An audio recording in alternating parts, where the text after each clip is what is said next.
Hello student. आज हम पढ़ेंगे कक्षा 12 की मोस्ट इम्पॉर्टेंट नेम रिएक्शन का पार्ट 3। इसमें हम पहले रिएक्शन की बात करेंगे।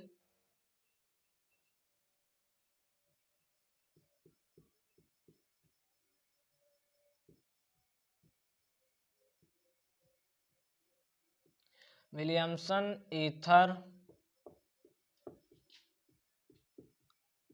संश्लेषण।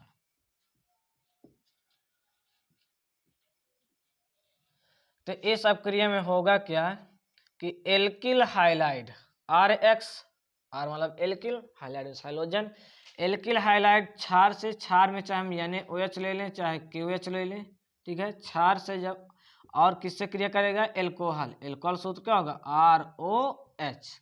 जब हमारा एल्किल हाइलाइड सोडियम हाइड्रोक्साइड तथा एल्कोहल से क्रिया करता है, ठीक है, तो ईथर ROR ईथर प्लस लवण, इसमें लवण क्या बनेगा? Na, और ये X है तो X प्लस जल, ठीक है। इतना चीज प्राप्त होगा। तो इसकी थ्योरी लिख ले, ठीक है, कि इस अपक्रिया में क्या होगा कि जब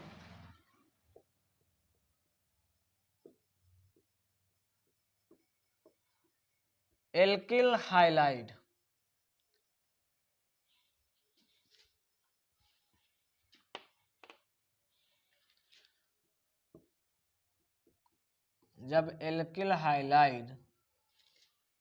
की अपक्रिया,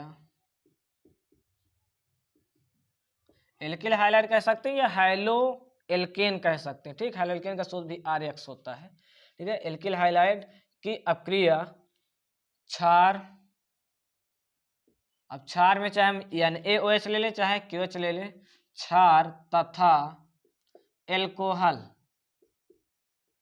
एल्कोहल लिखते हैं, एल्कोहल पढ़ते हैं। एल्कोहल में हम चाहे मेथिल एल्कोहल चाहे एथिल एल्कोहल, एल्कोहल के साथ कराते हैं, के साथ कराते हैं तो ईथर, ईथर प्राप्त होता है, ठीक। तो इस क्रिया का नाम ही है विलियमसन ईथर संश्लेषण। ईथर संश्लेषण होता है ईथर का बनना। तो इस अपक्रिया में ईथर बनता है, इसलिए हम क्या कहते हैं इसे? विलियमसन ईथर संश्लेषण अपक्रिया, ठीक है। अब ये अपक्रिया हुई कैसे है तो इसका हम क्रिया विधि के रूप में समझ सकते हैं, ठीक। आप चाहे इतना याद भी कर सकते हैं या क्रिया विधि के रूप में समझ सकते हैं। जैसे हम पहला रिएक्शन मान लो करा दिए किसके? इसके अपक्रिया इससे करा दिया, ठीक। पहले रिएक्शन RX की क्रिया करा दिया NaOH से, ठीक है। तो होगा क्या कि इसका देखो Na, देखो ये माइनस है हाइलाइड और ये हमारा एल्किल प्लस हो जाएगा। इधर हमारा सोडियम प्लस होता है और ये OH हाइड्रोक्साइड माइनस हो जाएगा, ठीक है। तो इसका Na और ये हमारा क्या हो जाएगा? X, क्या बन जाएगा? NaX, ठीक है। लवण बन जाएगा हमारा। एक जगह हम क्लोरीन ब्रोमीन ले सकते हैं तो सोडियम क्लोराइड या सोडियम ब्रोम बन जाएगा, ठीक है। और इधर हमारा OH किससे जुड़ जाएगा? R से, तो बन जाएगा ROH, ठीक है। इसके बाद दूसरा पॉइंट, एक उत्पाद तो हमारा ये बन गया, ये वाला चीज, ठीक है, ये बन गया हमारा। अब बचे वो दोनों चीज। तो ये जो एल्कोहल बना है इसकी अपक्रिया हम ये इस वाले एल्कोहल से करा देंगे, ठीक। देखो इनके दोनों कराया तो हमको इतना प्राप्त हुआ। अब ये बचा, इसकी अपक्रिया इससे करा देंगे तो ROH प्लस ROH, ठीक है। इसके एक H से और इसके एक OH से हम क्या करा देंगे? जल बना देंगे, H2O। तो एक हमारा ये भी बन गया जल। अब देखो इधर क्या बचा? RO, इधर क्या बचा? R, तो ROR मतलब कि ईथर, ठीक है। तो हमारा तीनों उत्पाद हमारे बन गए, हमारा ईथर भी बन गया। यदि इसको हमें एक लाइन में लिखना होगा तो इस तरह पूरे में लगाइए बटे का चिन्ह। उसके बाद देखिए कि ऊपर नीचे क्या क्या मैच करता है, ठीक है। तो देखेंगे ऊपर नीचे तो हमारा देखो एक एल्कोहल से एक एल्कोहल तो क्या हो जाएगा? कैंसिल हो जाएगा। इसके बाद देखो और अब कुछ मैच नहीं कर रहा है तो इधर बचा क्या? देखो इसको मेट देंगे केवल समझने के लिए, किस पर प्लस किस पर माइनस है, ठीक है।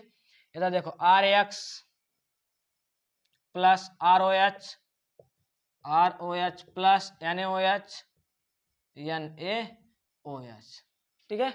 इसको इधर उधर कुछ भी लिख सकते हैं। ठीक, इधर क्या बचा देखो, ROR मतलब ईथर, ठीक, प्लस H2O प्लस NaX, देखो वही चीज है ना, देखो सब ईथर। अब यहाँ पे यहाँ चाहे तो मेथिल ले लें, ठीक है, चाहे देखो इसके जगह क्या ले लें CH3, इसके जगह क्या ले लें Cl, ठीक, प्लस NaOH प्लस यहाँ पे भी CH3 ले लें CH3OH इज रिएक्ट आउट। देखो इधर देखो CH3, इसका CH3 और इसका CH3 है ना, तो ईथर क्या बन जाएगा, डाई मिथिल ईथर। ठीक, देखो दो है ना एथिल, हमने इसका नामकरण बताया है, ठीक है, सूत्र में, रासायनिक सूत्र बनाने के नियम में। ठीक, तो डाई मिथिल ईथर हो गया।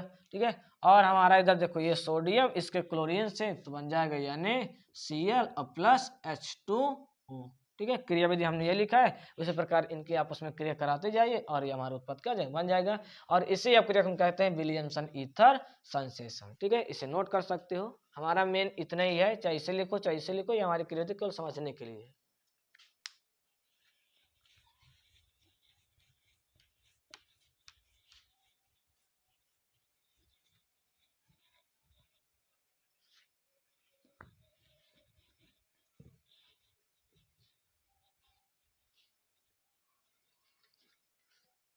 दूसरा हमारा रिएक्शन है डार्जेन अपक्रिया।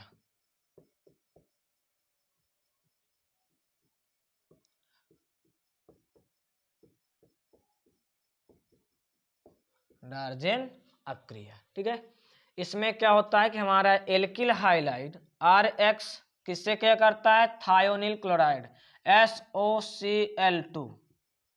ठीक है, ये तो हमारा हो गया एल्किल हाइलाइड। आपको पता है RX लिख भी सकते हैं इसको,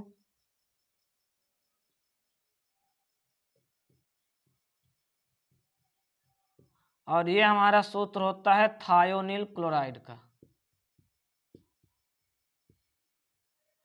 थायोनिल क्लोराइड। उत्प्रेरक हमारा क्या होता है, पिरिडीन, पिरिडीन। ठीक है, इसका सूत्र होता है C5H5N। ठीक है, इसको कैसे बनाया जाता है, बेंजीन का सूत्र होता है C6H6। इसका स्ट्रक्चर इस प्रकार से बनता है बेंजीन का। ठीक है, एक एक के अंतर में डबल बंध होता है, बाकी सबके साथ क्या होता है, एक एक हाइड्रोजन होता है। ठीक, तो ये हमारे बेंजीन का स्ट्रक्चर हो गया। हम क्या करें कि बेंजीन के एक कार्बन और एक हाइड्रोजन को हटा के वहाँ पे क्या जोड़ दें, नाइट्रोजन, तो हमारे क्या बन जाता है, पिरिडीन बन जाता है। ठीक है, देखो कितने कार्बन, 1 2 3 4 5, तो C5, कितने हाइड्रोजन, 1 2 3 4 5, C5H5 और एक N। ठीक, तो बेंजीन के एक कार्बन और एक हाइड्रोजन को हटा दीजिए तो क्या बन जाएगा, पिरिडीन। ठीक, तो वही हमारा पिरिडीन यहाँ पे क्या होगा, उत्प्रेरक होगा।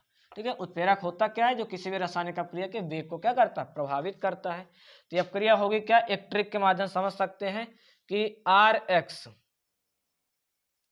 ठीक है, इसमें थोड़ी सी गलती हो गई है, यहाँ पे हमारा एल्कोहल होगा, एल्किल हाइलाइड जगह क्या होगा, एल्कोहल, ROH होगा, ROH। ठीक है, एल्कोहल की अपक्रिया हम थायोनिल क्लोराइड कराएंगे। ठीक है, थोड़ा यहाँ से सुधार लीजिएगा, एल्कोहल। ठीक है, चाहे मेथिल एल्कोहल चाहे एथिल एल्कोहल, जब हम एल्कोहल के किससे कराते हैं, थायोनिल क्लोराइड से पिरिडीन की उपस्थिति में, तब हमारी इस अपक्रिया का नाम क्या होता है, डार्जेन अपक्रिया। ठीक है, अब इसका एक ट्रिक होता है कि एल्कोहल को हम ROH इस प्रकार से लिख सकते हैं, ROH केमिस्ट्री में कुछ नहीं होता, सिंगल बंद होता है, तो इस तरह लिख दें। सल्फर को बीच में रख दें, एक Cl इसको दे दें और एक Cl इसको दे दें। ठीक, तो देखो 2 Cl थे, एक Cl इसको एक Cl इसको, अब बच्चा हमारा क्या, ऑक्सीजन, ऑक्सीजन को हम क्या कर दें, डबल बंद। ठीक है, तो इसको हम ब्रेक कर दें, इसको इसको ब्रेक कर दें, देखो RCl एल्किल हाइलाइड, हाइलाइड में हमारा हाइड्रोजन ये इधर प्राप्त होता है। ठीक है, इसमें थोड़ी सी गलती हो गई। ठीक है, तो एल्किल हाइलाइड प्राप्त हुआ और SO2 सल्फर डाइऑक्साइड गैस प्राप्त हुई और हमारा HCl हाइड्रोक्लोरिक अम्ल प्राप्त होता है। ठीक है, तो इस अपक्रिया में होता क्या है कि लिखेंगे थ्योरी, पिरिडीन की उपस्थिति में, ठीक है, पिरिडीन छोटी, ठीक है, पिरिडीन की उपस्थिति में, पिरिडीन की उपस्थिति में एल्कोहल की अपक्रिया, एल्कोहल की अपक्रिया थायोनिल क्लोराइड से कराने पर थायोनिल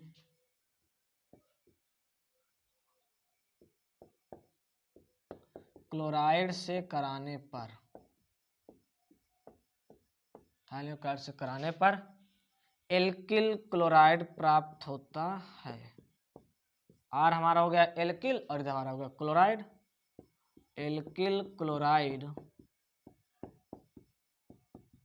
प्राप्त होता है, ठीक। और इसे अपक्रिया कहते हैं डार्जेन अपक्रिया। यहाँ पे हमारा एल्किल क्लोराइड ही बनेगा। हम यहाँ पे चेंज कर सकते हैं, मेथिल एसिड प्रोपिल भी लिख सकते हैं, पर यहाँ पे चेंज नहीं कर सकते क्योंकि थायोनिल क्लोराइड का सूत्र ही होता है SOCl2। तो यहाँ पे हमारा क्लोरीन ही इससे आके केवल जुड़ सकता है, ठीक है। तो एल्किल क्लोराइड प्राप्त होता है और इसे अपक्रिया क्या कहते हैं, डार्जेन अपक्रिया, ठीक है। इसे नोट कर सकते हो।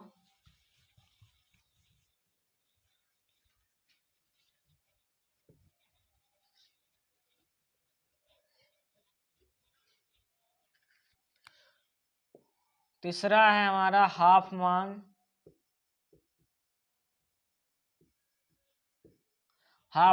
अपक्रिया, या इसे हाफमान अमोनोलिसिस अपक्रिया के नाम से भी जाना जाता है, ठीक है। हाफमान अपक्रिया। इस अपक्रिया में होगा क्या हमारा कि एल्किल हाइलाइड RX किससे क्रिया करेगा, अमोनिया से, NH3 से, ठीक है। ये थोड़ी बड़ी रिएक्शन होती है, इसे थोड़ा और ऊपर लिखेंगे कि हमारा एल्किल हाइलाइड किससे क्रिया करेगा, अमोनिया से, NH3 से, ठीक है। तो पहला लाइन रिएक्शन हमारा क्या होगा कि देखो इसका जो हाइड्रोजन होगा, ठीक है, चाहो तो यहाँ पर तुम एल्किल हाइलाइड की जगह तुम CH3Cl भी ले सकते हो, CH3Cl। देखो है वही चीज, देखो कार्बन है तो मतलब R होगा, हाइड्रोजन है तो X होगा, ठीक है। तो एल्किल हाइलाइड हमें पे CH3Cl लेकर चल सकते हैं, ठीक है, या RX लेकर चल सकते हो। तो होगा क्या, इसका जो हाइड्रोजन होगा इसके हाइड्रोजन से साथ क्रिया कर क्या बनेगा, HCl, ठीक है। तो यहाँ पे देखो एक हाइड्रोजन इसके एक क्लोरीन के साथ, ये इसका एक क्लोरीन इसके एक हाइड्रोजन के साथ क्या बना लिया, HCl बना लिया। यहाँ पे क्या बचा, NH2, और हमारा NH2 आपको यदि पता हो तो NH2 ये क्या होता है, क्रियात्मक समूह होता है। NH2 आप किससे जुड़ेगा, इस कार्बन से, तो बन जाएगा CH3NH2, ठीक है। मतलब इसे हम क्या बोलेंगे, एमीन, क्या बोलेंगे, एमीन बोलते हैं, ठीक है। इसके बाद हम इसको और आगे करा सकते हैं। तो दूसरा लाइन इसका रिएक्शन क्या होगा कि इसकी अपक्रिया हम फिर से मिथिल क्लोराइड के साथ करा दें, ठीक है। तो लिखेंगे CH3NH2 प्लस CH3Cl, ठीक है। तो होगा क्या, इसका Cl फिर इसके एक H के साथ क्या बना लेगा, HCl बना लेगा, ठीक है। और अब देखो एक CH3 फिर आके CN से जुड़ जाएगा। तो इधर देखो CH3 एक पहले था और एक और आ जाएगा तो कितने हो गए, दो, तो होल ट्वाइस कर सकते हैं। और N के साथ हमारा क्या, दो थे, एक चला गया तो एक हाइड्रोजन बचा NH, ठीक है। इसका हम तीसरा लाइन भी रिएक्शन करा सकते हैं कि CH3 का होल ट्वाइस NH की अपक्रिया हम फिर से इसकी CH3Cl से करा सकते हैं, ठीक। तो होगा क्या, इसका फिर एक H इसके एक Cl को लेके क्या बना लेगा, HCl, ठीक है। तो फिर इसका एक CH3 इसके अंश से आके जुड़ जाएगा, ठीक है। तो CH3 कितने हो गए, दो पहले थे, एक और आने से होल थ्राइज हो गया, ठीक है। अब देखो ये चौथा लाइन रिएक्शन हो सकता है, लेकिन आप देखेंगे इसमें अब तो हाइड्रोजन बचे नहीं, तो होगी रिएक्शन कैसे। हमें पता होना चाहिए कि नाइट्रोजन के 3 बंध के साथ साथ एक लोन पेयर, जिसमें क्या कहते हैं, एकाकी युग्म या इलेक्ट्रॉन का जोड़ा, ठीक है। और इलेक्ट्रॉन के जोड़े के द्वारा भी बंध बनता है। हमने रासायनिक बंध के प्रकार में बताया था, उपसहसंयोजी बंध कि एकाकी युग्म या लोन पेयर के दान करने से उपसहसंयोजी बंध बनता है। तो हमारे इस नाइट्रोजन के पास एक लोन पेयर होगा जो आगे रिएक्शन कर सकता है। तो चौथा लाइन रिएक्शन हमारा CH3 का होल थराइज N फिर से क्रिया करे किससे, CH3Cl से। तो होगा क्या रिएक्शन, यहाँ से Cl माइनस बन के निकल गया। मान लीजिए अगर यहाँ पे Cl माइनस बन के बाहर निकल गया तो इस पर क्या है, चार्ज, प्लस का चार्ज, ठीक है। और ये प्लस फिर कहाँ अटैक करेगा, नाइट्रोजन की ये 2 इलेक्ट्रॉन को ग्रहण करेगा, ठीक है। तो होगा क्या कि नाइट्रोजन के पास देखो ये 3 तो ऐसे हैं कि CH3 CH3 और CH3 नाइट्रोजन के साथ, सॉरी नाइट्रोजन के साथ, ठीक। ये वाला मेथिल आएगा और नाइट्रोजन की ये 2 इलेक्ट्रॉन ले लेगा, और जब कोई तत्व एक साथ 2 इलेक्ट्रॉन का दान करता है तो उसे हम उपसहसंयोजी बंध उसके द्वारा बन जाता है, ठीक है। तो यहाँ पर बनेगा उपसहसंयोजी बंध, और उपसहसंयोजी बंध को तीर द्वारा प्रदर्शित कर देते हैं, ठीक है। तो ये वाला मेथिल भी आगे जुड़ गया। तो नाइट्रोजन ने इलेक्ट्रॉन दान किया है तो नाइट्रोजन पर क्या चार्ज आएगा, प्लस का चार्ज। यदि नाइट्रोजन पर प्लस का चार्ज आ जाएगा तो नाइट्रोजन से ये सब तो जुड़े हुए हैं ना, तो इन पर भी प्लस का चार्ज आ जाएगा, ठीक है। और जो ये प्लस का चार्ज यहाँ पे हो जाएगा तो जो Cl माइनस बन के बाहर निकला था ये Cl आके यहाँ पर क्या हो जाएगा, इसके साथ जुड़ जाएगा, ठीक है। तो इस प्रकार से हमारी अपक्रिया हो जाती है, ठीक। तो ये तो केवल समझने के लिए था आपको, ठीक है। तो इसमें हुआ क्या है कि इसमें देखो रिएक्शन लिखेंगे, इसमें थ्योरी इसका मतलब लिखेंगे, रिएक्शन तो हो ही गया है कि इस अपक्रिया में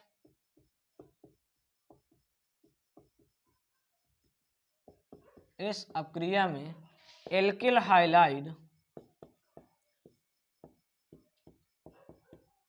एल्किल मतलब हमारा मेथिल, और हाइलाइड में हमारा क्या होगा, क्लोरीन। यहाँ पे ब्रोमीन भी आ सकता है, इधर एथिल मेथिल प्रोपिल कुछ भी आ सकता है, ठीक।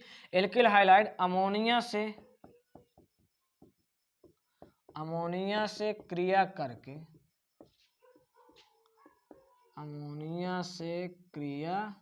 करके एमीन बनाता